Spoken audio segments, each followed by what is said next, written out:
Before the original Lords of Shadow's release in 2010, the Castlevania series had always had a difficult time converting well into the third dimension. The Lords of Shadow series rebooted the story and centered around the paladin Gabriel Belmont and his destiny to become the Prince of Darkness, Dracula.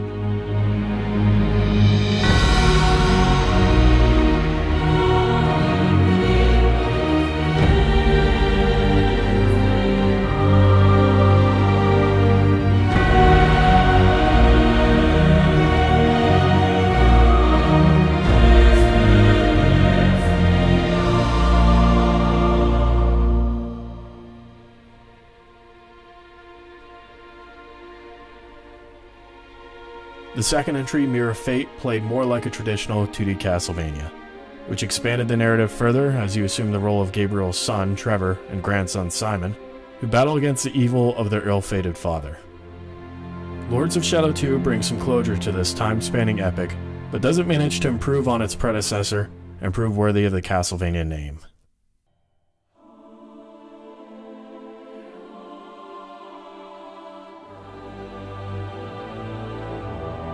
After watching a scene in which Dracula stares introspectively into the darkness, you'll assume control of him as his castle is besieged by the Brotherhood of Light. This initial tutorial of the combat mechanics holds back little, as you'll plow through dozens of soldiers, fight a mighty winged paladin, and topple a colossal mechanical titan in quick succession of each other. You'll quickly learn to balance between Dracula's standard blood whip, a balanced weapon with considerable range, the Void Sword, a weaker short-range sword that can restore health to the Dark Lord, and the Chaos Claws, which specialize in dealing large quantities of damage and tearing through an enemy's defense. Mastering each weapon and switching between them at critical times along with the standard block and dodge mechanics is key at the higher difficulties.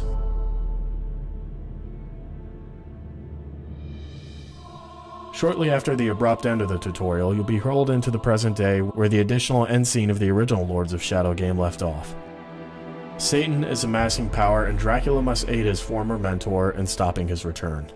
As if battling the innumerable hordes of Satan isn't enough, Dracula must also battle his inner self.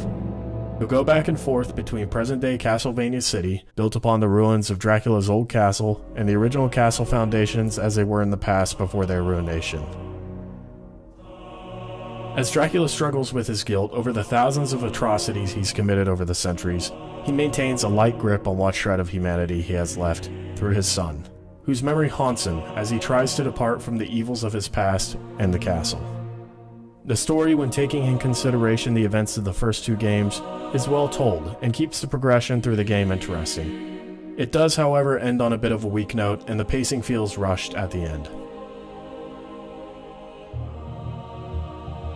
The environment takes a bold departure from the original Lords of Shadow's linear journey and returns to the more typical Metroidvania style largely represented throughout the series. The two dimensions are each divided into 4 large interconnected areas that allow free travel and exploration through the game's 15 to 20 hour run-through. The castles are littered with collectibles and upgrades justly rewarding exploration, and you'll be encouraged to scour each and every corner of this often beautiful and breathtaking world. The art direction throughout the game, with a few missteps in the industrial areas, is among the best in the industry. Anybody with an appreciation for beauty will frequently stop and gaze upon expansive vistas, ornate decor, or one of the countless Gothic statues adorning the halls. The world, as surreal as it is, feels very lived in, and the castle has a feeling of history that's further detailed in the final accounts of dozens of Crusaders' final words documented throughout the labyrinthian corridors and vaults.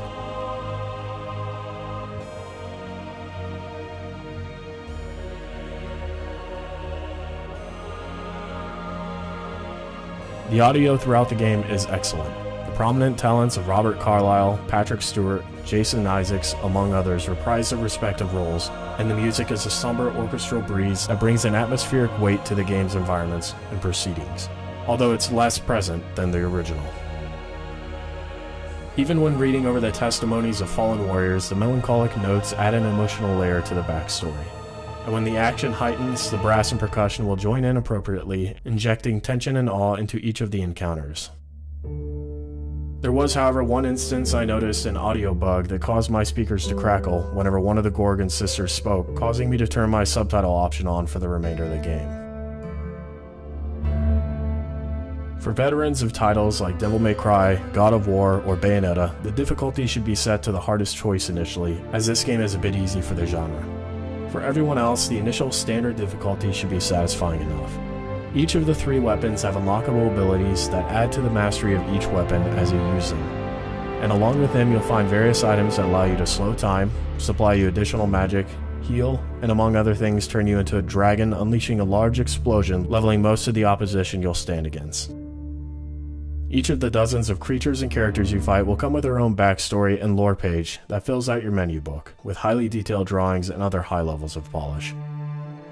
It can be interesting to read a soldier's direct account of events in the past, to later find his memorial in the present, and the colorful misrepresentations of the events.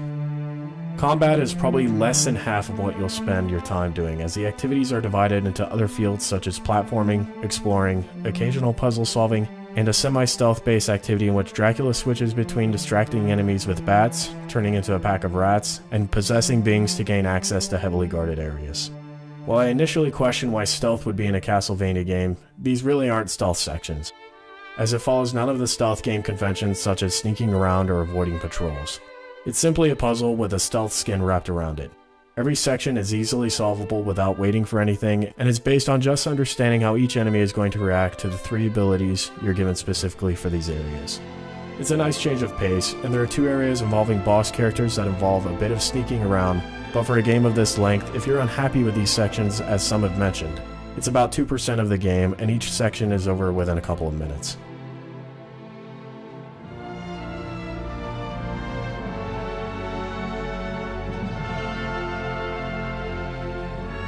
With its impressive bestiary, engaging story, fast combat, impressive art and environments, Lords of Shadow 2 is a great game.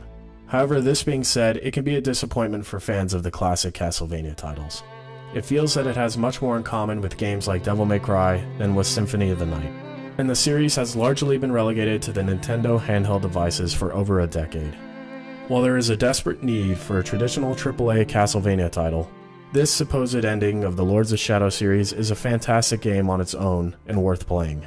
Dracula at times can feel a bit too nice for the dragon, but the story for the most part delivers to those interested in this new take on the legend, and its immersive and sprawling world will keep them engaged until the end.